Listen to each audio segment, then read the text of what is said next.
Hey guys, Freddy here. Welcome back to another Satanic Panic video. This time I'm going to be looking at this, Straight Talk on Dungeons and Dragons. And I'm going to be looking at its sequel, which is Should a Christian Play Dungeons and Dragons? So these are a couple of pamphlets that were put out by Chick Publications. Now, Chick Publications we've looked at in the previous because they did the Dark Dungeons comic book, which we've looked at previously on the channel, and it was hilarious. Very, very silly indeed. Now, these pamphlets were written by somebody else. They weren't by Jack Chick. They were by William Schnoebelen, who we'll come on to in a second. But obviously, I couldn't get access to the pamphlets themselves, the leaflets. But fortunately, they've put them up on the website, so I'll link to them in the description down below so you can check it out for yourself. But William Schnoebelen is worth looking into.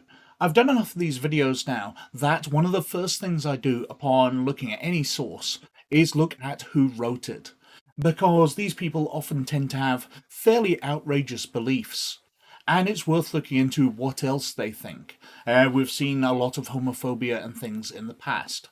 But William Schnoebelen himself really is quite outstanding.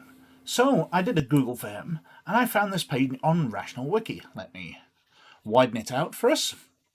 So, William Schnoebelen, 1949 to current, is a fundamentalist Christian who claims to have been, amongst other things, a Satanist, a Freemason, a member of the Illuminati, and a vampire. Despite his ludicrous claims, he has a few admirers, which at one time included Jack Chick, although as of 2018 his books have been expunged from the publisher's website, but not these two leaflets. Born to a Catholic family, he claims to have become a Wiccan after writing to Alex Sanders. According to Schnoebelen's version of events, a spirit guide encouraged him to read Anton LaVey's Satanic Bible. He joined the Church of Satan, but decided it wasn't hardcore enough, so joined an altogether darker satanic cult, the Freemasons. After rising through the ranks of Masonry, he claims to have been a 90th degree Freemason. I'll point out, there are only 33 degrees to Freemasonry. I kind of know a bunch about it because my dad was a Freemason. He was a member of Lodge Number 1, which is quite local to us here in the west of Scotland. But he tried to get me to join when he was getting older, just before he passed away. He wanted me to follow in his footsteps and join the Masons, and I was not into it. I think possibly he's convinced my eldest brother, but I just have no interest in that kind of thing, so I've not followed up on it. But there's only 33 levels, so being a 90th degree Freemason is ridiculous. He also claims to have made a deal with Satan himself. After signing a deal in blood, Schnoebelen was given 7 years' worth of funky superpowers on the condition that, at the end of the period, he would be killed and sent to party on forever in hell. He claims to have considered this a win-win situation. His spirit guides then helped him join the Illuminati, where he was able to speak with the spirits of people such as Jesus, Adolf Hitler, and Aleister Crowley. Around this time, he also had sex with a fallen angel. He later became a Catholic priest, the Catholic priesthood of course being riddled with Satanists. Eventually his satanic pals gave him the choice between two paths. He could become a vampire or become a werewolf. He sided with Team Edward and became a vampire. In his new guise he could live on nothing but blood and communion hosts, and was harmed by garlic and the sun. All these powers vanished, however, when an anonymous Christian began praying for him. So, an anonymous Christian praying for him converted him back from being a vampire, but having met and chatted with Jesus, that had no effect at all. I can only guess that Jesus and him didn't speak the same language because Jesus, 2,000 years old, didn't know English. So William met Jesus, but they just couldn't communicate. That's my assumption. Schnoebelen then became a Mormon, another secretly satanic group, according to him, and during this time he claims to have read the Bible for the first time in his life. So he was a Catholic priest, but he'd never read the Bible. This led him to renounce his evil ways and became a Christian on June 22nd, 1984. If you follow the timeline in his own books, he would have been a Roman Catholic, a Freemason, a Wiccan, and a Satanist all at the same time from 1976 to 1980. And his story circulates all around YouTube to this day, because he still is a YouTuber. He has his own channel. He doesn't really talk about role-playing games, so it's beyond the scope of this channel, but he releases frequent videos. Anyway, back to the tract. Now we know who William Schnoebelen is, we could kind of just stop there, because this guy makes no sense. His stories are pointless, they're ridiculous, so should we stop? Now let's have a look a bit further. What he says is, Dungeons & Dragons is a tragic and tangible subject. It is essentially a feeding program for occultism and witchcraft. For Christians, the first scriptural problem is the fact that Dungeons & Dragons violates the commandment of abstain from all appearance of evil. Much of the trappings, art, figurines, and writing within D&D certainly appears evil, to say the least of it. I say cool, he says evil. Potato, potato.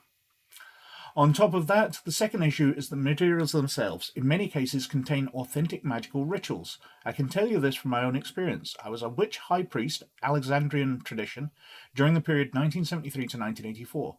During some of that period, 1976 to 1980, I was also involved in hardcore Satanism. We studied and practiced and trained more than 175 people in the craft.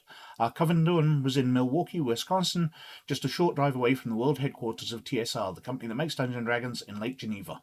In the late 1970s, a couple of the game writers actually came to my wife and I as prominent sorcerers in the community. They wanted to make sure the rituals were authentic. For the most part, they are. These two guys sat in our living room and took copious notes from us on how to make sure the rituals were truly right from the book. This meaning they actually came from magic grimoires or workbooks. They seemed satisfied with what they got and left us, thankfully. Now, let's have a look at some of those. Let's go to the most common Dungeons & Dragons spell, Magic Missile. Original D&D. This first level spell conjures a missile equivalent to the magical arrow that deals 1d6 damage to any creature it strikes. Caster can conjure the missile within 15 foot. The caster may conjure an additional 2 missiles for every 5 levels they have, so 3 missiles at 6th level, 5 missiles at 11th level. Well, maybe they came out in the 70s after original D&D. Perhaps it was the Beckney box set. A substantial magical glowing arrow is created, which hovers next to the caster. The caster can shoot the magic arrow with magic. It strikes any visible target the caster designates. The arrow inflicts 1d6 plus 1 damage. Caster may conjure an additional 2 missiles for every 5 levels, 3 missiles at 6th, 5 levels at 11th, etc. Advanced Dungeons & Dragons. That's going to be the one that teaches the real magic. Okay? Caster creates a magic missile that fires from their fingertips and strikes the target unerringly for 1d4 damage. 1 additional missile can be created for every 2 levels after the first. They can hit the original target or another target near the first as desired. Second edition? Creates a magic missile that unerringly strikes its designated target, dealing 1d4 damage. None of these seem to have the words and the rituals to cast this magic. Third edition? But that's 99, so that's way later. A missile of magic energy darts forth from your fingertip and strikes its target, dealing 1d4 plus 1 force damage. It strikes unerringly, as if the target is in melee combat and has less than total cover or total concealment. Specific parts of a creature can't be singled out. Inanimate objects are not damaged by the spell. For every 2 levels, blah blah blah. There's no rituals in here. 4th edition. A glowing bolt of magical energy hurtles from your fingers and unerringly strikes your target. 5th edition. 3 glowing darts of magical force each hit a creature of your choice that you can see within range. Each deals 1d4 plus 1 damage, force damage to its target. The darts will strike simultaneously and you can direct them to hit one creature or several. These don't seem to have it. Maybe I'm picking something here. How about raising somebody from the dead? That's got to be a satanic ritual. The spellcaster points their finger and the target rises to life. It works on humans, elves, and dwarves. It works on any corpse dead not more than 4 days, plus 4 days per level after the 8th. A character with a weak constitution can't be raised, and even a creature can be raised. They must spend 2 weeks recuperating from the ordeal. Point your finger? Is that the ritual, that you point at things? Is that the real magic? AD&D restores life to a creature, such as dwarf, halfling, gnome, or half-elf, or human, which has been dead for no more than 1 day per caster level. There's no rituals in here. 2nd edition. The same. The caster points at the body and utters the words of power, and the soul is returned to it. To survive the ordeal, the raised character must make a successful resurrection survival check. And they survive. This doesn't detail it. They point and they utter the words of power, but it doesn't tell you what those words are. How about summoning up demons? Well, that's monster summoning. Original D&D. We've got, after a delay of 1 turn, 1d3 monsters appear and serve the magic user faithfully until they depart. Or they killed. Kind of monster that arrives is a level 1 monster. We've got monster summoning 2. Again, there don't seem to be any words in here. You can read them on the screen. Monster summoning 3. After a delay of 1 turn, 1d2 monsters appear and serve. Out of this list. 4. 5. These really don't detail anything. 6. 7. Let's go on to AD&D. As I said, it's the more advanced one, and this has you summoning up demons. Look, Monster Summoning 1 allows you to summon up a mains demon. A group of 2d4 first-level monsters appear 1d4 after the spell is cast, manifesting at the spot the caster designates, and attacking targets the caster designates until killed or commanded to stop. Summoned monsters may perform other services of the caster as there are no immediate danger. Lemure Devil. 1d6. No, I don't see anything in there, do you? Monster Summoning 3. Does that have any demons in it? No, let's skip on by that. A Hellhound. 1d3 determined by the DM, 4th level monsters. There's no words or rituals in there. 5. We've got a Hydra, but no demons. 6. We've got Irini's Devil. 1d2 determined 6th level monsters. No. 7. We've got different types of demons. Succubuses. Type 1, Type 2, Type 3. Barb Devils, Bone Devils, Horn Devils. This has got to be the one. A group of 1d2 determined by DM 7th level monsters appear 1 round after the spell is cast, or 1 8th level monster that appears 2 rounds after the spell is cast. The creature manifests at the spot the caster designates, and attacking targets the caster designates until killed or commanded to stop. Summoned monsters may perform other services for the caster as there's no immediate danger. So, these spells, the accurate ones that he helped them write, don't seem that accurate. We've looked through various editions here. Spells in Dungeons & Dragons just detail the rules. They don't detail the rituals. Not that gamers ever thought they did, but here's a video proving it from the rulebooks. Carrying on through. Back in 1986, a fellow appeared on the 700 Club, was a former employee and game writer for TSR. He testified right on the show that he got into a wrangle with management because he saw that the rituals were too authentic and could be dangerous. He protested to his boss and basically told that was the intent, to make the games as real as possible. He felt conscience-stricken, even though he's not a Christian at the time, and he felt he had to resign from the company. Well, I don't know who he's speaking about, but we've looked at somebody who did speak out about this in the past to the 700 Club in one of their leaflets. But what I think, because that man went on and wrote for various other role-playing games in the future, especially ones with a more dark, twisted side. He wrote for the Elvira Mistress of the Dark supplement, for example. But he had the problem that the games were using Christian monsters and stuff like that in it. In a game with elves, dwarves, orcs, trolls. Why would an elf be bothered about a Christian devil in a world where Christ doesn't exist? This is a fantasy world where Jesus wasn't born, he didn't get crucified, yada, yada, yada. So all the Christian things aren't important. If you're making a fantasy world, you should be making fantasy demons, fantasy angels, all that kind of stuff to make the world your own. The way Tolkien did with Lord of the Rings, with the Balrog and all that. The Balrog's something totally different to a demon, even though it might look fairly similar. We've got other bits here talking about, to quote an old proverb, though the boys throw stones at frogs in sport, the frogs die in earnest. Just because the people playing D&D think they're playing a game doesn't mean that the evil spirits who are very real will regard it as a game. If you're doing rituals or saying spells that invite them into your life, then they will come, believe me. Well, we've looked at that. You're not. So there's no point to be made there. He criticizes because the game indulges in murder, arson, rape, or torture, rape, or highway robbery. In fact, the Dungeon Master Guides give the celebrated Adolf Hitler as an example of real historical person that exhibited D&D charisma. But he did exhibit charisma. Whatever you want to say about Adolf Hitler, and horrible, vile man, led to the deaths of millions. He did lead his party by giving speeches. He did display charisma to lead the people of Germany into doing these acts and being part of it. Or do you think he cast a magical spell from a D&D book or something like that? He says that D&D is do-it-yourself brainwashing, fear generation via spells, and mental imaging about fear-filled emotional scenes and threats to survival of FRP characters. Isolation, psychological removal from traditional sports structures, family and church. Well, I can only use myself as an example.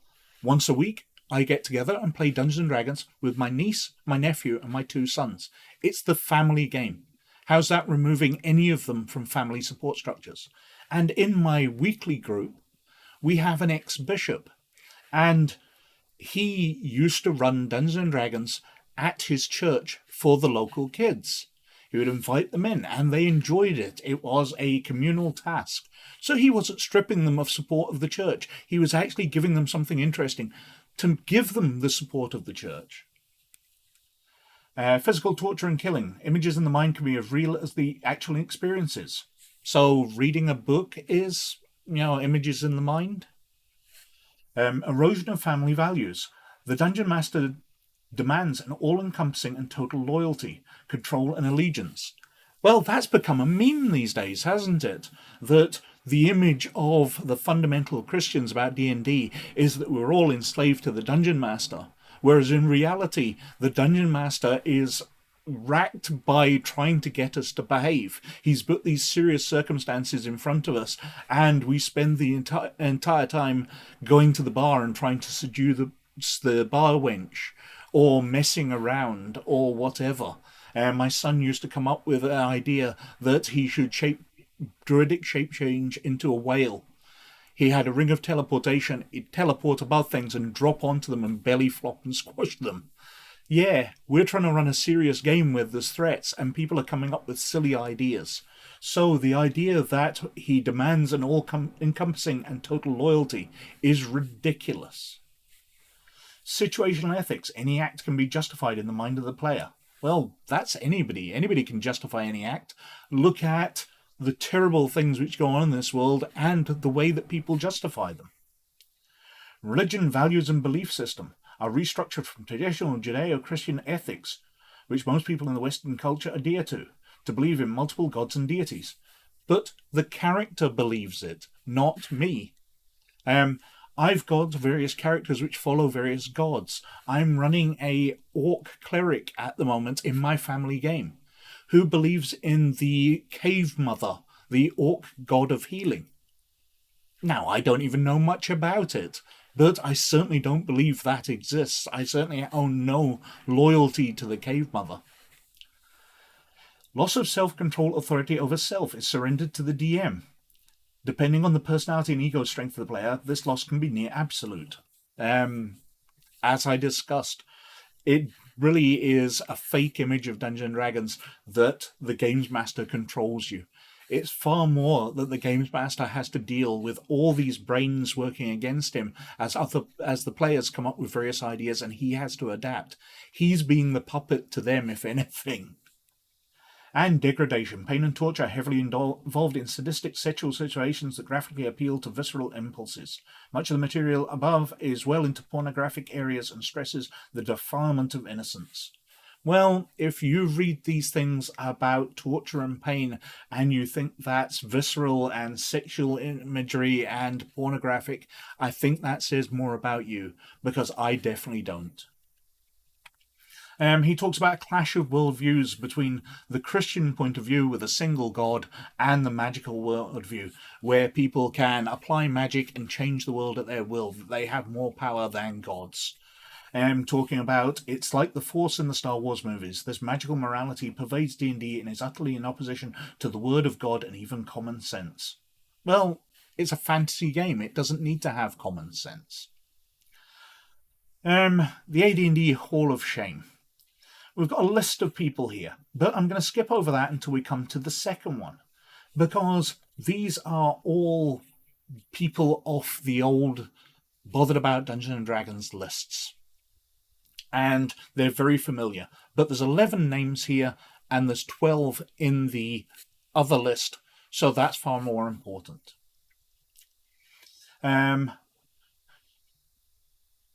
These people are all just weird or losers to begin with. No, if they've committed suicide, if they've committed murder, then they are sad people who have problems. Suicide is a terrible way out of things, which inflicts a lot of pain on the families. And it's really, really sad that people feel that they're trapped into that position. I do not think that they're losers. I don't think that they're weird. I'm just very, very sorry that they couldn't get the help they needed. Like the people who think they can play around with crack or premarital sex and not get burned by death, AIDS, or pregnancy, the person who thinks they can mess with D&D without getting burnt is whistling in the wind. The evidence is definitely stacked against them. The game is too carefully crafted a trap for many people to elude. Well, I'll point out that premarital sex doesn't seem to have done me any harm, because my sons were both born outside wedlock. We found out my wife was pregnant with my second son, Adam, who sometimes appears in the videos, the day before we got married. So we've lived a very happy life. We've been married 20 years now. I don't see the danger in that. Conclusions. Quoting Dr. Thomas Radecki, MD, a psychiatrist at the University of Illinois School of Medicine. Well, spoken about Dr. Thomas Radecki before, he was struck off the lists because I'm afraid he used his control of drugs to offer it to some of his patients to get sexual favours out of them. Now, that doesn't mean that anything he says about Dungeons & Dragons is wrong. It doesn't remove the accuracy of anything he reports, but it shows his character and shows the kind of people which are built up against Dungeons & Dragons here. And finally, thus in my mind, and the minds of most who have come out of this background, as I have, occultism and Satanism, there is no doubt that Dungeons & Dragons and its imitators are right out the pit of hell. No Christian or sane, decent individual of whatever faith should have anything to do with them. Well, that's just your opinion, man. I've got 35-ish years playing Dungeons & Dragons. I've made up some of my closest friends through it.